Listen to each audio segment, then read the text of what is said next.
The restaurant business mixes a lot of ingredients into one enterprise. It's about food, naturally, but it's also a service business, retail, logistics, and of course, the meat and potatoes of real estate. On this episode, we visit a beautiful new establishment in Phoenix to learn from its owners, hospitality entrepreneurs in a growing market, blending culinary experience with other business acumen. Hard part is doing it every day correctly and being consistent. That's really the hard part. That's the secret sauce. That's Sam Fox, the founder of Phoenix-based Fox Restaurant Concepts, a business that in 2019 was acquired for more than $350 million by the Cheesecake Factory. Sam's a third-generation restaurateur with establishments around the country and a 10-time James Beard Award semifinalist for Restaurateur of the Year. He grew up down the road in Tucson, and we met at Les Amis, his new restaurant in the Global Ambassador Hotel, which he also developed and co-owns as part of another venture. That is a company called Author and Edit Hospitality, which has interests in hotels and membership clubs. There were good times and then all of a sudden the drop period, but retail seems to be resurging back in Phoenix. Lots of growth, lots of diversity in terms of the demographic profile, in terms of businesses here. And that's Brian Frakes, president of the Common Bond Development Group, a commercial real estate company which he founded in Phoenix a decade ago, primarily building properties across the Southwest. The company's bread and butter is in retail, restaurants, and hospitality, a portfolio that includes the Global Ambassador, which he co-owns with Sam as one of several projects they've developed in partnership. Coming up, we return to our Shaping Tomorrow City series with a toast to Phoenix and a look inside the restaurant business and how hospitality is serving the future of this market and influencing others. I'm Spencer Levy, and that's right now on The Weekly Take. Welcome to The Weekly Take, and we are delighted today to talk not just about Phoenix, but about restaurants, about hotels with two of the leaders of those industries. Sam Fox, thank you for hosting us today at your beautiful hotel, the Global Ambassador, here today. Yeah, thank you. And then we have the developer of the hotel, Brian Frakes, also a huge developer of retail here in the Phoenix area. Thanks for having us. Great for you to be here. There's so much we can cover, but let's just start with restaurants. Sure. And I have a list here of all the restaurants you've opened. a dozen different brands, 150 locations. Yeah. So how's the restaurant business today? Yeah, I think the restaurant business today is what I would say steady, not incredibly growing right now. It's just sort of steady as you go. Business top line's been great. It's a little bit different how you're getting to the top line these days. It's a little choppier. And so that also puts a little bit of pressure on your bottom line when you're not able to predict the business. The business is a little more unpredictable today, like a lot of things in the world. And so we see that with our guests coming into our restaurants and spending money all the time. But overall, I think our business is solid and strong, and we have a lot of growth ahead of us at Fox Restaurant Concepts. And we're going to have some growth here at Author and Edit here pretty soon as well. Brian, you develop restaurants, you develop shopping centers, you develop this hotel. How's the development business today in the Phoenix area? Phoenix is great as of right now. I think we're seeing a resurgence and a lot of focus in retail. There were good times and then all of a sudden the drop period, but retail seems to be resurging back in Phoenix. Lots of growth, lots of diversity in terms of the demographic profile, in terms of businesses here. So retail has been strong, very strong in Phoenix, yeah. Sam, you used the word steady for the restaurant business. Yeah. And I guess there's three words you could use. You could booming, steady, or declining. Why is it steady today? Well, when you're comping out of COVID, you were comping, 8, 9, 10%, right? And so steady for us is growing 2 or 3% a year. And so I think that's more normalized, what we've seen before COVID, and consistent growth. Some of that is inflationary, meaning the check has gone up a little bit, so the revenue is there. Sometimes the traffic count is flat, but it just seems like we're sort of just settling in a little bit. Like I said, it's been choppy since sort of the beginning of the year, but it ebbs and flows. We're in so many different markets, so we have a pretty good handle on where business seems to be heading. And like I said, I think it's a good word to use is steady. It's funny you talk about steady. Like I would classify the last 5 years post-COVID as white knuckle development, right? You're getting into projects, you're commencing construction, and then you're hoping you can maintain your budget. I think what we're starting to see a little bit is some steadiness or flattening of the increase of costs. When we're developing things 23, 24, every day things were increasing exponentially. And a lot of that in Phoenix is If you could get it. if you can get it. Yeah. Sometimes it was that Yeah. as well. If you can get the materials, Yeah. Phoenix, because of some large semiconductor plants, there's a huge demand for a lot of subcontractors from concrete, electrical, mechanical.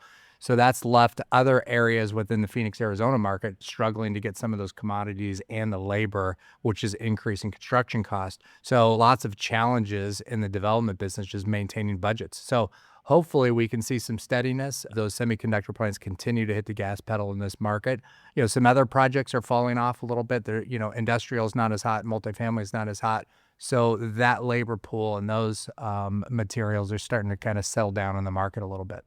In the context of how tariffs have made certain finished goods, the delta, the beta of how high they can go, how low they can go, is now so uncertain that many of our contractors and developers are itemizing them so that they can have actually an escalator in there to protect themselves. Are you seeing any of that? Yeah, we're seeing it. Sam and I are working on some new projects and some new pre-development stuff, and there's certain line items that we're holding that we're saying, hey, these are subject to tariffs. Can we source them locally, and how should we forecast those? And it's making it really hard, especially a lot of case goods, things that used to come from over in China. When we built the hotel, we got some stuff outside of the country. But as we move forward, we might have to look if it's more economical to source everything internally. So we'll see how that all plays out. I think every day it seems to be changing. I was really looking forward to this episode for two reasons. One, this is our 4th episode on restaurants. We've had several hotel episodes. I also grew up going to restaurants in New York City. My father was a New York City real estate lawyer, and his way of raising his kid was taking me to fancy steak restaurants with his clients when I was 8 years old. Yeah, I did the same with my kids. And it was, 3 martinis, smoking. Let's say the language is a little bit salty. Yeah. So you have me at a low on a restaurant. All right, there you go. So great background. And so given that you have a similar background and you grew up in the business, how does restaurants from 40, 50 years ago, that whole old school steak joint scene, inform what you're doing today? You can always learn from the past, right? And there's so many great examples of incredible restaurants, particularly in New York City, where you were growing up, whether it was like the 21 Club, Tavern on the Green, or some of these famous places that probably had amazing hospitality and amazing service. And you went to those places and it was a formal experience. We look at some of these great old clubs or old restaurants from the past. And what you're seeing also is this resurgence of all these old school restaurants are coming back, getting back to basics. And so a lot of members clubs in New York, we have a members club here. And so the reason you're seeing that is because of that level of hospitality and that level of service that people are yearning for that maybe is not everywhere else in the restaurant business. Hard part is doing it every day correctly and being consistent. That's really the hard part. That's the secret sauce to being consistent and making sure it's great all the time for everybody, especially in today's environment when people are a little bit sensitive with their dollars, where they're going to spend their money. People are having a meal, getting the check, and then they're deciding right then and there, was it worth it or was it not worth it because of the price of this? So I think there's value at any price point, and the value could be at a $150 check average, could be a value at a $10 check average. So we need to continue to give value to our guests and making sure that we give them a reason to come back. Mm-hmm. And I actually sent you an email. I was very fortunate to eat here. Yeah, I don't want to mispronounce the name. Le'ame means the soul. It's the soul of the global ambassador, and that's some restaurant we're really proud of here. And I ate here Wednesday, and I ate at Olive and Ivy last night. Yeah, and I said the same thing in my email to you. I said the food was great, the service was better, and that's actually how I judge restaurants. Yeah, I think a lot of people do, right? There's alignment with a lot of menus today in this world. There's no secrets. A lot of people are selling or cooking the same items, but yet, once again, how do you execute that moment that you have with your guest? And so I think that's the difference that we try and work on, is trying to have a little more hospitality than everyone and caring a little bit more and being sensitive to, like I said, everyone's got a price point where they feel comfortable spending. And so I think that's important as well. Sam, we talked a lot about some old school restaurants, which weren't technically members clubs, but they were, in the sense of there was a pecking order of the customers there. Yeah. They knew you got a table. If you didn't, they didn't. Yep. But today we're formalizing that in the form of members club, and I know you're doing that. Tell us about why members clubs today, how they work from a restaurant standpoint, from a real estate standpoint. Yeah, for us, from the real estate standpoint, we wanted to find another revenue generating opportunity. And we felt there was a hole in the market to build on what I would say is a community of like-minded people that enjoy a lot of the things that we like, whether it's around food and wine, whether it's around wellness, health and wellness, and general community. And so we leaned heavily into that here at the Global Ambassador. And what you're seeing is a lot of members clubs open up all over the country. I just got back from New York and I went to 5 different members clubs and I probably could have gone to another 50. You know, it's not as easy as saying, hey, we're going to open up a members club. There has to be a purpose, a reason. There has to be soul to it. You have to have the right offering. Otherwise, people are going to get sick of your place really, really quick. If you go to a members club and you go to the restaurant and they're not really putting their best foot forward, you're going to say, well, why would I want to eat here all the time? And so we are really focused on food and hospitality. A lot of the model comes from the country club business. And the country clubs, I can't tell you how many times in the last 25 years I've had people call me up and say, hey, can you help me with my country club food? I belong to some country clubs and they ask me all the time. I said, that's a losing proposition. You have 1,000 different owners and they all have a different opinion whether there should be meatloaf on the menu or not. And so you run into these problems and there's a lot of turnover. And so these country clubs have these restaurants that are not really putting out really high quality product. And so if we took that model and put that in and say, okay, let's build that country club without golf and tennis, but around social and around wellness and around great food and being able to host great events, that's sort of what we took and that's what our model was. I think it's fair to say, and I say this a little bit tongue in cheek, 3 of the riskiest businesses growing up were, I guess the riskiest is horse races. Yeah. And this is the second one is Broadway shows. Track a lot when you were a kid? I do now. With your dad drinking and smoking martinis? Believe me, I had a very colorful childhood. Okay, got it. But I definitely go to the track today. So horse racing, owning the horses is probably even more risky than betting on them. Yeah. Second is Broadway shows, and third was restaurants. Restaurants had a bad reputation in terms of the business model because you had to actually buy the plane before you could figure out whether it flew. Yeah. But now we've had a much more professional way of looking at it, and I think that's what you're bringing to the table, among other things. I think a lot of people have learned from the past and the mistakes that a lot of people made, and it's such a capital-intensive business, right? To build these restaurants today, it's $800, $900, $1,000 a foot to build these restaurants. It's a lot of money, and so you better be well capitalized, but you really have to understand really how to run the business, and I think a lot of people have learned how to do that. There's some people that haven't, and those are also the ones that sometimes don't always make it, but it's also amazing to see some small mom and pop place that really had no budget that opens up a place and maybe they didn't really know how to run a business, but they had a great offering and people became there and became busy and then they learned how to run that business. So it's also fun to see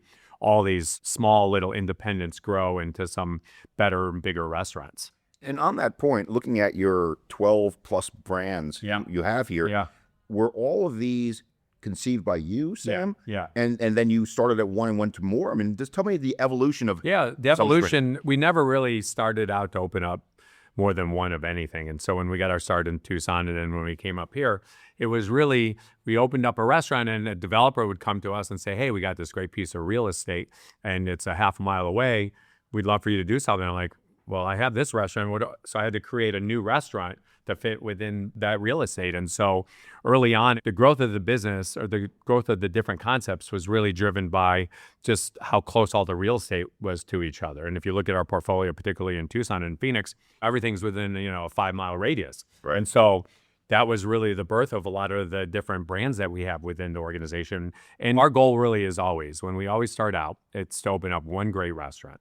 We never say, I hear it all the time from people, we're going to open up 10 of these, and we're going to open up 20 of these, and we're going to open 30 of these. I think it's just such a wrong way to look at it. So our focus is one great restaurant. And if we can work hard at that and make that successful, then there's an opportunity for number 2. But to put the cart before the horse, I think some people early on make that mistake. And you see it all the time. What we always say is we run our business one shift at a time. We got to be great at lunch today. We got to be great at dinner tonight. And then we got to do better again tomorrow. And we got to do better again tomorrow night. And if you focus on today and you focus on the shift and you focus on one guest at a time, instead of looking forward and say, I'm going to open up these 25, 50 restaurants around the country, I think that's where you lay that foundation for success. So, Sam and Brian, we've talked about your existing businesses, the restaurants, the hotels, the great success, but you both have very interesting origin stories. Tell us about them. I know that you started off in Tucson, your family, third generation, and I was given the name of the restaurant, the Hungry Fox. Yeah, in 1972, my parents moved from Chicago and opened up that restaurant. Tell us about how that informs you. I think every single day, I take all my experiences in life. I tell my kids all the time, I go, everything you do, every time you walk into a building, every meeting you have, every magazine you read, whatever it might be, those are all learning experiences that you can consolidate in your head and use those as you make decisions. And so seeing all those decisions made early on with my mom and dad in the hospitality business really, really informed me for who I am today. Unfortunately, my parents made a lot of bad decisions. They were not great business people.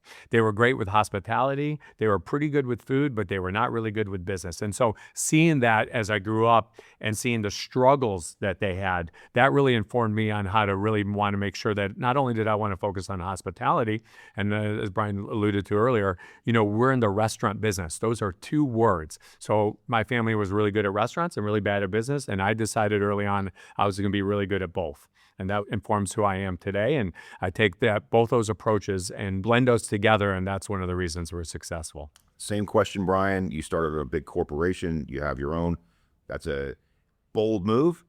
Why'd you make it? How'd you make it? You know what? It was a natural progression for me, and a lot of prodding by Sam, to be honest. I was born in Tucson, a fifth generation Arizona, moved up here, and had the ability to observe, like we referred to earlier, the boom and bust. My dad was in the banking business, savings and loan industry. I saw the fallout of that, but I also saw the rise and the wealth generation created by people that I observed or grew up with. So my goal was to get into the real estate development business. The best in town at that time was Westcor. I begged to get a job there. Rusty Lyon was the founder. Rusty Lyon built his entire business and reputation off relationships, the primary one being Bill Dillard. And so I had the ability to observe that and progress my business in creating unique relationships that will help generate opportunities.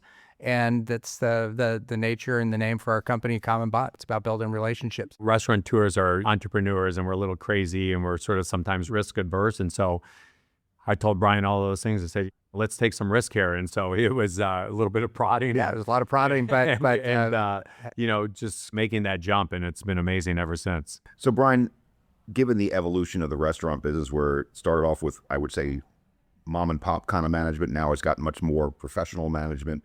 How has that changed a landlord's point of view of having a restaurant or two or three in your shopping centers? Because it used to be, I'm not going to say a disfavored tenant, but you were certainly limiting the number of restaurants based upon their credit profile. Oh, for sure. I look back, I think it's probably the genesis of me starting my own company. I was partners with what I'll call Older Guard from Westcor, and Sam and I did one deal together, which was a yard project called Culinary Dropout on 7th Street, and we found another building. And my partners looked at me and said, we've done one restaurant deal. That's probably enough. It was executed great. We did great on it financially. But they stopped at that one. And Sam, with his encouragement, was always like, you need to go start your own company. So that was the genesis. Then we started doing more and more of these restaurants, what I'll call focused development projects, which have financially been successful and done well. But the evolution of these guys not wanting restaurants to now restaurants being really the darling child of the retail. Yeah. Right. Every project that you see is almost being like back when I started, it was, hey, Dillard, Sears, Penny's, you got to get all the department stores, and then everybody falls into line. And now Sam and other restaurateurs, now they're tearing down the department stores and putting up restaurants. Yeah. And so it's this amazing shift with over 25 years that this experiential restaurant is driving traffic. We saw early on what the restaurants were doing for our developer partners. They were driving up rents, they were helping them get deals, and so when Brian and I got together to develop our own properties together, we wanted to benefit from the success of our restaurants. And so the real estate really helped the restaurants, and the restaurants really helped the real estate. And it's just been a good marriage ever since of trying to work through that. It helps us get financing, it helps us get other tenants, it helps us drive rents, and it really gives a stamp of approval on a lot of projects. So it's been a great partnership. It's quite an evolution for our listeners. We're talking 25 years ago, maybe even less than that, but you're now a wholly owned subsidiary of Cheesecake Factory, Yeah. which is corporate owned. Yeah. And so you made that decision 5 years ago. Yeah.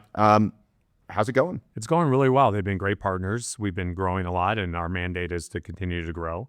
We've grown up to a little over 40 stores.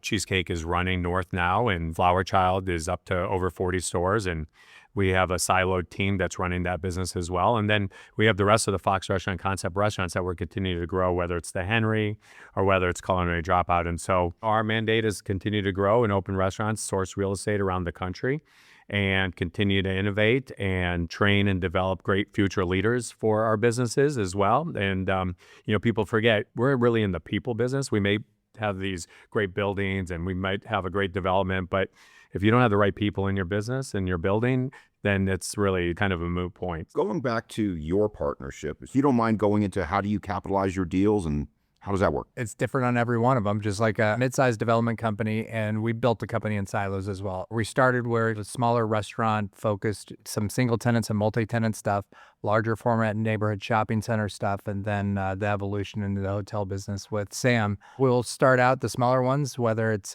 Sam and I doing the investment and maybe some friends and family, to smaller private equity family office type investments for the neighborhood. And then with the larger institutional partners, like we brought in for the Global Ambassador. And if you don't mind me saying, this is a beautiful hotel. For people who have not been to this hotel before, and let's walk through the capitalization of this project. How much was it, and how'd you finance it? We spent, call it $175 million for easy math. We have an equity partner. Coke is our equity partner. And these are the Koch brothers? The Koch brothers. Yep. Yep. Western Alliance Bank is our construction lender. They gave us basically a 50% loan, and we raised the rest of the equity through Coke and then through Sam and I's investment and also some friends and family. So relatively very straightforward deal. Our first large institutional partner, Coke's been an amazing partner for us. Very great to work with. Huge company, but also a very close kind of family office feel to it. Very efficient, believed in Sam, believed in our ability to execute as well. And it's been great. So very straightforward. This corner that we're on has had 11 different start and finishes from different developers over probably a 25-year period. Probably, yeah. And maybe a little bit longer. And so when I knew this land became available, I lived 3 blocks from here. So I know the corner very, very well, and I really wanted to do something here.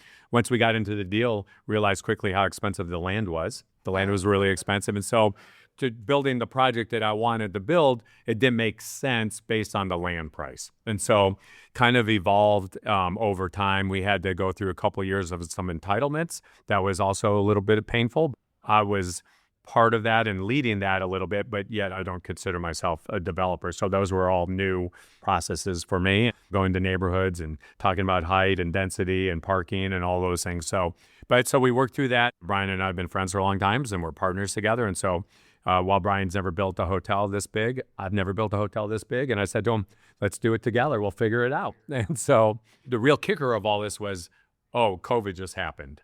And so we were at a moment of time in the middle of COVID where we had to push go because we were spending so much money, or stop and sort of just say, okay, let's just eat the money, wait.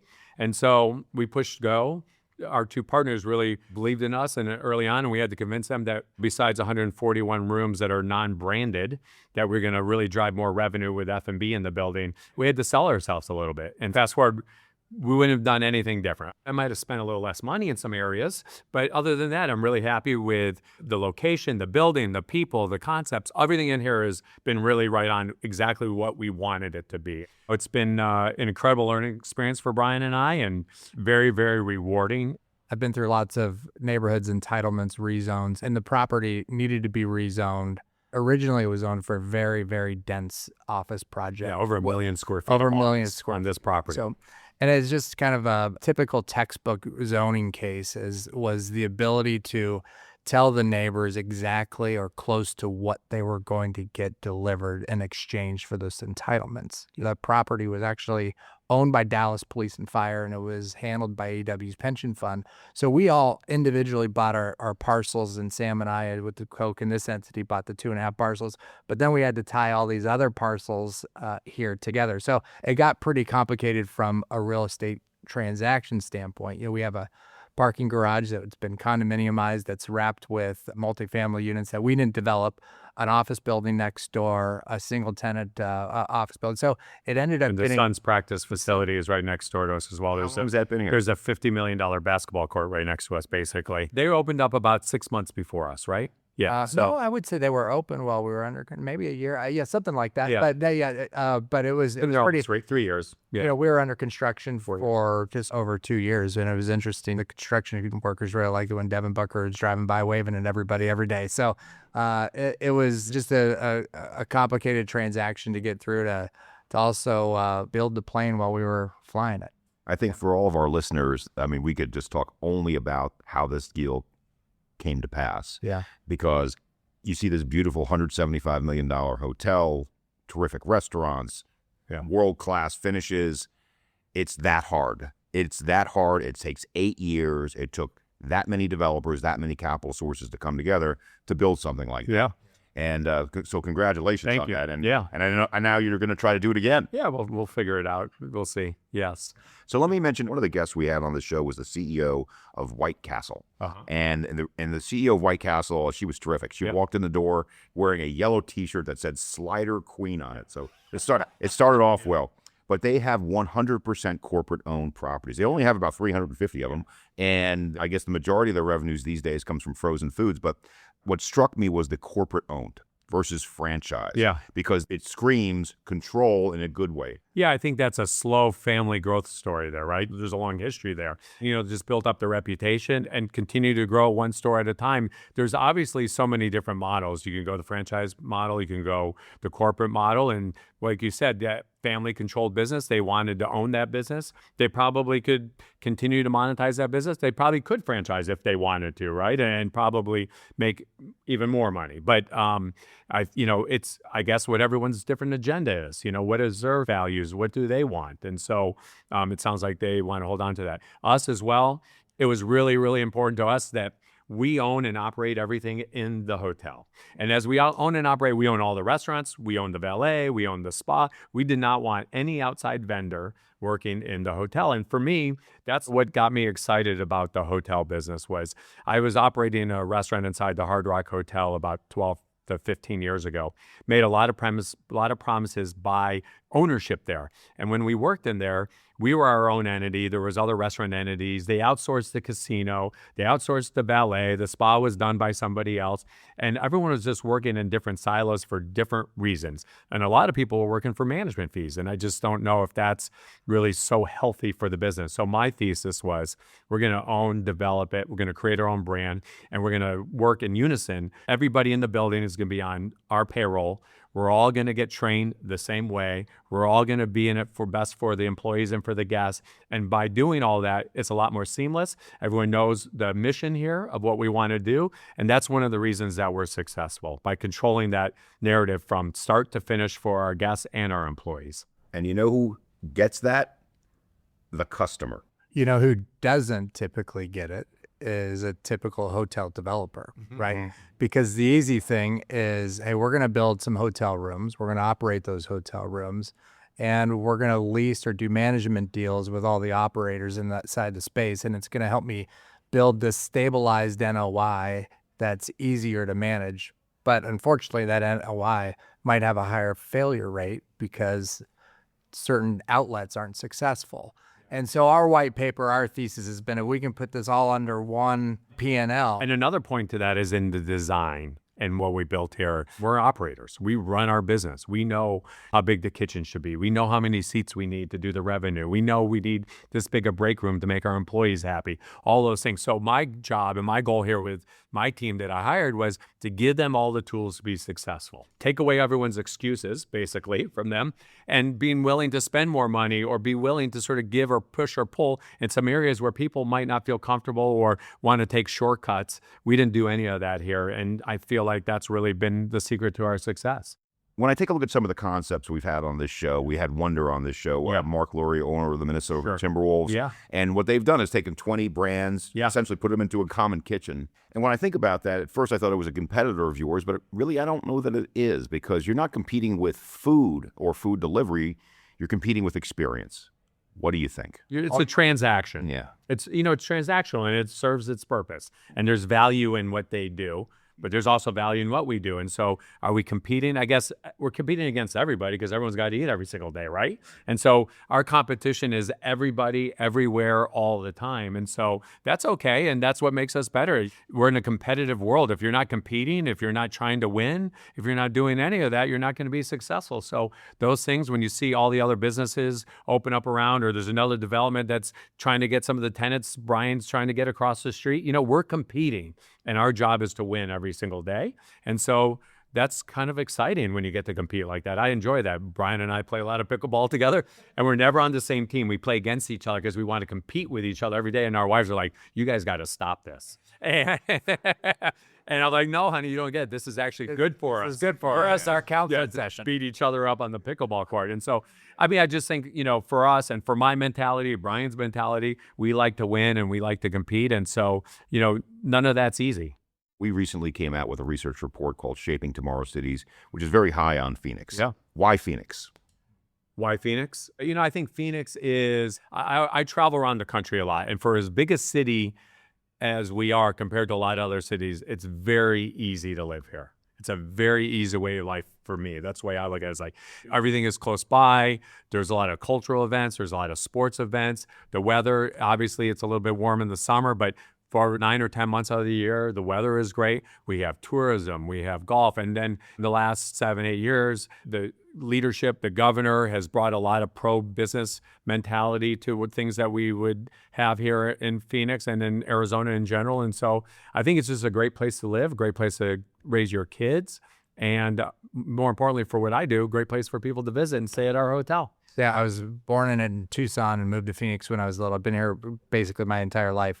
And, Phoenix was a boom and bust real estate town back in the days. I don't know, you can go back. There was an old Wall Street Journal article when Phoenix ended up on the front of it. And it's kind of an infamous article because it talked about, the bust times of Phoenix.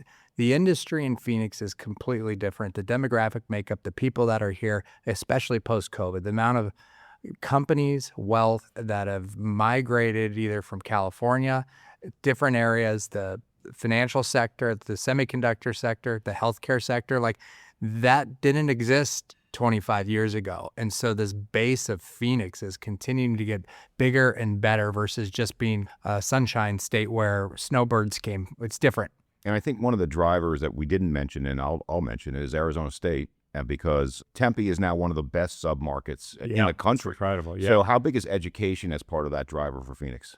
I think it's incredibly important. All the universities in Arizona, whether it's down in Tucson or Phoenix or up in Flagstaff, has really done a good job. And they've really diversified, and they have a approach of innovation and doing a lot of things. So I think that's really helped. And then I also hear these big companies that are moving here are really embracing these universities and trying to educate their future employees in those different industries. So you're seeing a lot of synergy through our border regions and through these large companies working together, which is great. When you get in an economy and politics, everybody working together, it's a lot of fuel to the fire. So I'm going to ask both of you a wrap-up question. I'll start with you, Brian. What do you see as the future for common bond development? What's the big picture 5 years from now, and where are you going? I feel like we've been growing the company methodically. Sam and I built an amazing project here. It's exciting to continue to look at like what he referred to as large prominent projects, to grab a couple of those, but also keep the bread and butter, the singles and doubles with executing the neighborhood shopping centers and growing that portfolio and having that diverse mix of real estate assets within our holdings is the goal. Sam, same question. What's the future? Well, the future is that, as Brian mentioned, we're going to do hopefully some more projects. We're going to continue to grow our restaurant business as well. But what we're really focused on in the future is having a great lunch shift today, great lunch shift tomorrow, dinner shift as well. So obviously we're focused on the future, but we got to make sure we execute great today. You do it great today, and rinse and repeat. Yeah. And it's the foundation for success. Consistency, doing it right every single day is that foundation for you to build on your business.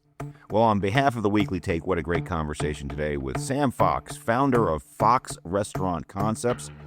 co-owner of Global Ambassador Hotel, which we're sitting in today. And thank you for hosting us. Thank you for everything. Great job, Sam. Thank you. Appreciate it. And Brian Frakes, president of Common Bond Development Group, also here, also co-owner. Great job, and thank you for hosting us as well. Yeah, thank you. And thanks to you as well for tuning in. To hear about other influential markets and sectors, you should check out previous episodes from our Shaping Tomorrow City series. They're archived on our website, cbre.com/The Weekly Take, as well as on all the major podcasting platforms. We also hope you'll share this episode and make sure to subscribe, rate, and review The Weekly Take wherever you listen. We'll be back to take you inside some of CBRE's latest research about a hugely important and growing asset type, data centers. But first, we venture into another Sunbelt market to sit down with legendary developer and investor Stephen Ross. We'll hear what he's got cooking. We'll also ring in, get this, our 5th anniversary on the air. Feels like we're just getting started. With that, we thank you for joining us. I'm Spencer Levy. Be smart, be safe, be well.